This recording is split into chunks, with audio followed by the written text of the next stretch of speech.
This was unbelievable. DOGE finding $152 million. Oh, and then there were all those Social Security numbers that were somehow being given to people who were migrants. That was weird, right? And it's kind of tied to what we're talking about here. Because you got to say, why? Like, why? I get it that they just want to hate on Trump and that anything that Trump does is therefore wrong and bad, and we need to kind of do the opposite. But like, at some point, is it about something else? And you look at these numbers and you start to say, maybe it is. I mean, Elon Musk has suggested this. We know that the New York Times has reported, well, and the case actually went all the way to court. They wanted 800,000 people that were in the state of New York here illegally to be able to, or non-citizens, I should say, to be able to vote in elections. So that got shot down, thank goodness. But you look at these Social Security numbers that were issued, and that's kind of a big uptick, don't you think? From 270,000 back in 2021. And then it's growing to nearly 600,000 in 22, nearly 1 million in 23, and then you get over 2 million come 2024. You know, of course, once you get a Social Security card, then you can vote, then you get access to lots of benefits, et cetera, et cetera, et cetera. And I keep saying, wait, do they mean taxpayer ID? And they're like, no, these are Social Security numbers. So that's wild. Elon, just last night, saying at the White House in one of the meetings there, the cabinet meetings, how diligent DOGE has been about trying to find all this money for Americans. Thanks to your fantastic leadership, this amazing cabinet, and the very talented DOGE team, I'm excited to announce that we anticipate savings in FY26 from reduction of waste and fraud by $150 billion. And I mean, and some of it is just absurd, like people getting unemployment insurance who haven't been born yet. I mean, I think anyone can appreciate whether, I mean, come on, that's just crazy. You know, some of these things, people ask me like, well, how are you going to find waste and fraud in the government? I'm like, well, actually just go in any direction. That's how you find it. It's very common. it's as the military would say, target-rich environment. So I think we're doing a lot of good and excellent collaboration with the cabinet to achieve these savings, and it will actually result in better services for the American people, and that we're going to be spending their tax dollars in a way that is sensible and fair and good. And your people are fantastic. In fact, hopefully they'll stay around for the long haul. We'd like to keep as many as we can. They're great, smart, sharp, right? Finding things that nobody would have thought of. Very computer savvy. Yeah. You said that there's a little bit of an olive branch there because, you know, Elon is allegedly going to be leaving at the end of May, but I think the president recognizes he's got a talent pool there, a really great talent pool in DOGE, and they're able to go in and they're able to look at this massive mess. I mean, it's a colossal mess that is the federal government, and they're able to find, well, $152 billion. So that's a big deal, and we need more of that.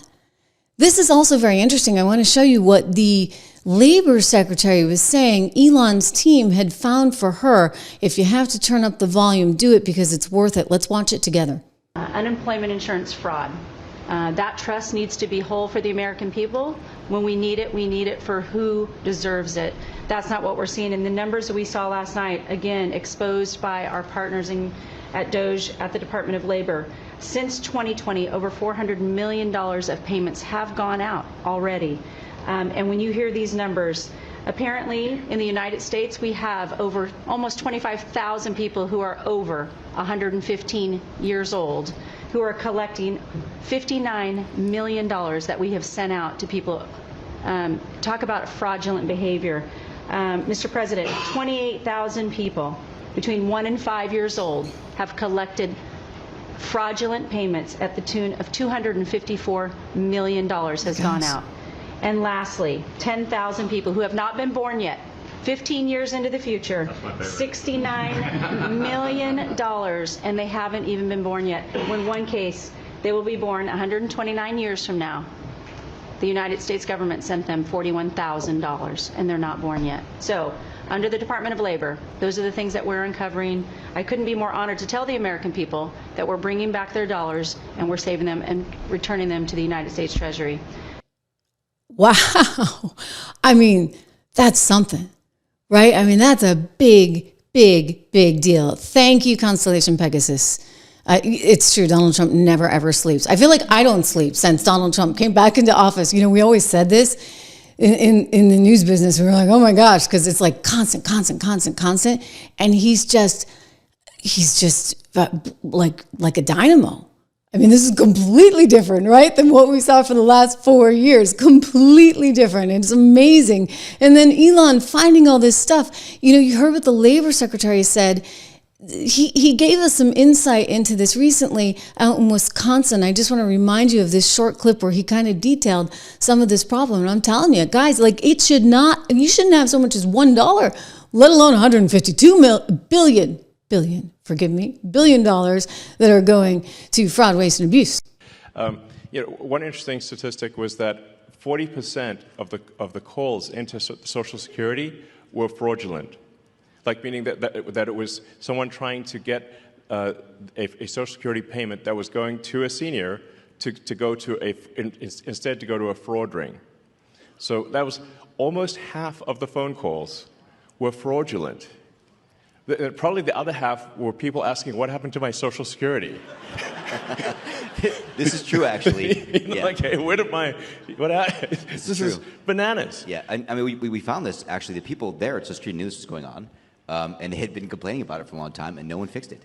These were mostly criminal rings outside the country, in other places in the world that are jamming up the phone systems, calling in, using just these six simple security questions, because you can actually, this was how crazy it was, you could change your direct deposit information at Social Security by simply answering 6 questions on the phone, like your mother's maiden name, your date of birth, etc. Like stuff you can find on the internet. Easily found on the dark web. That's why it was so easy. It was a huge exploitation, super open door. I mean, the bank vault was open, and the criminals ran right in and took the money, and they took it away from our seniors. Mm-hmm. Right? So what happened is, if like my dad's 84, he'd go get it, thought his check was supposed to be in the bank account, wasn't there, then he's got to go through a whole process to get the money back from the government, which takes a long time. It's the government, right? So we put in a very simple 2FA system. All this nonsense you see in the media about, we turned off the phone lines, that are not true. All they did actually, we recommended to Social Security that they put in a very simple 2FA system, and they will... It's two-factor authentication. Excuse me, two-factor authentication. They same kind of thing at the banks. Like, pretty simple. If you have a bank account, you do this. And you know what? They did it. They said, yeah, you're right, we should do that. They went and did it. Good for them. They did it. No one had the will to do it. They did it. And they're going to keep increasing security.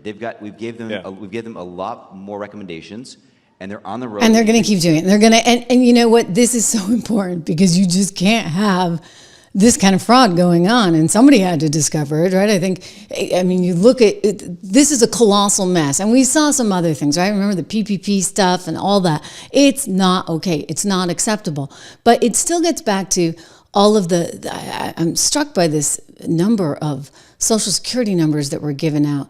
And if those aren't just employment identification numbers, if those are Social Security numbers, which is what they're saying, then I think, that is indeed pretty darn peculiar. There is such a desire. The left is so adamant it has to have all the migrants here. It's fine with open borders. It's fine with people being here illegally. Think of what Joe Biden did. I mean, you had 250,000 people a month coming here, crossing illegally into the country. And so the estimates are just in the millions, 11 million plus. I mean, we've seen all kinds of numbers in terms of how many people came here. And Jasmine Crockett, the Democrat congresswoman from Texas that just can't help herself. She just opens her mouth and just says something stupid almost daily. Almost daily. There's like always something to be talking about with this woman. I mean, she's putting AOC to shame in the stupidity department, and we didn't think that was so easy to do. Anyway, Jasmine Crockett is out there saying, you know what? We have to have open borders. We have to have people here illegally. And you know why you're getting inflation now? Because we don't have enough of them. I just want to point out to her, you know what? We just got inflation reports. Oh, look at that. PPI, way down.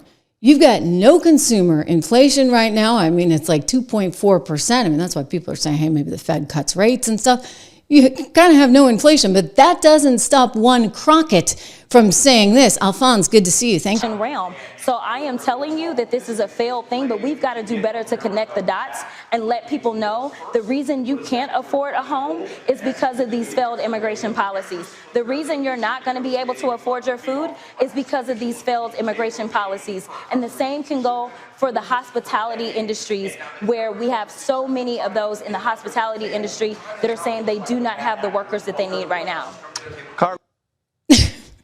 I mean, come on, right? Come on. Unbelievable.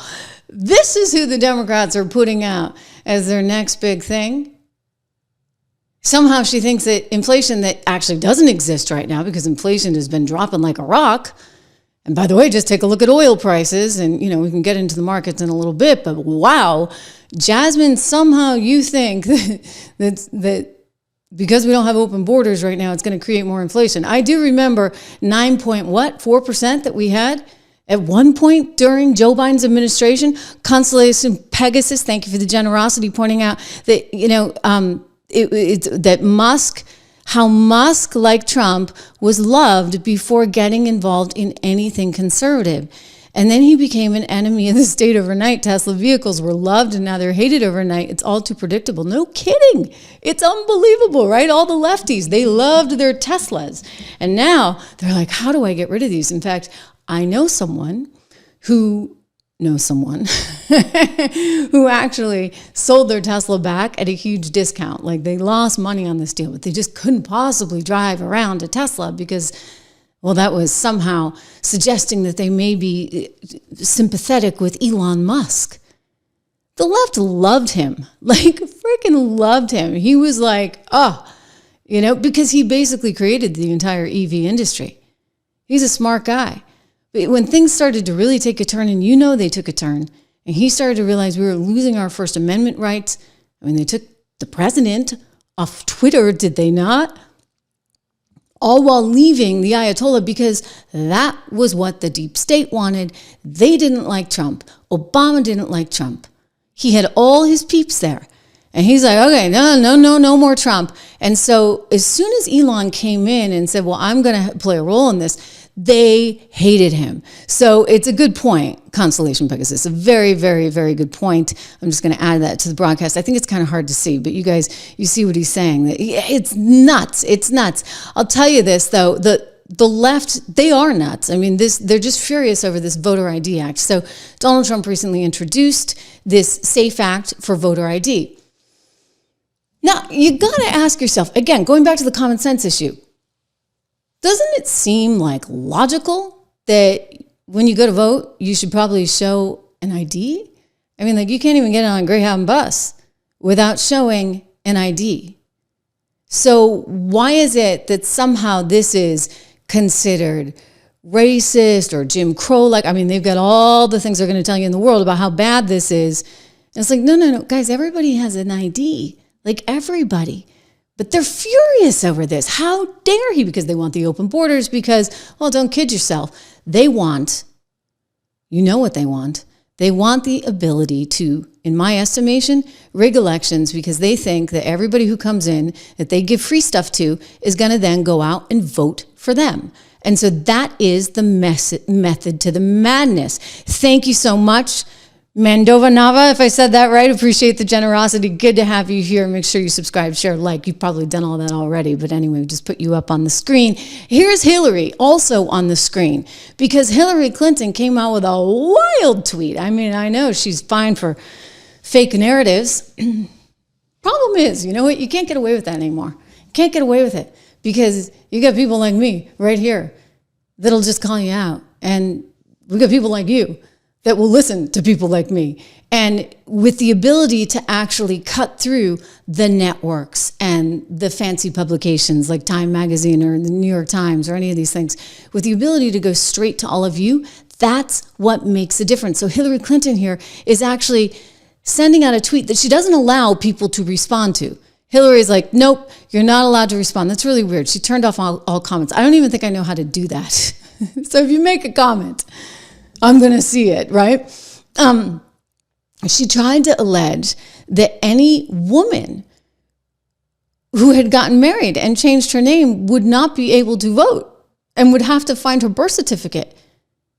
I mean, this is a new one. Are you a woman who changed your name when you got married? Congress is considering a bill that would make it much harder for you to vote. Call your rep. This is not a drill. This is not a drill. Gosh, she sounds like Eric Holder, who we were just seeing earlier. You have to stand up to this. Well, they did pass it, right? And so this is ultimate fear-mongering. She is actually just dead wrong. I'm sorry. You know what? You get married, you change your name, you change your license, you change your credit cards, you change your passport, you change your documentation.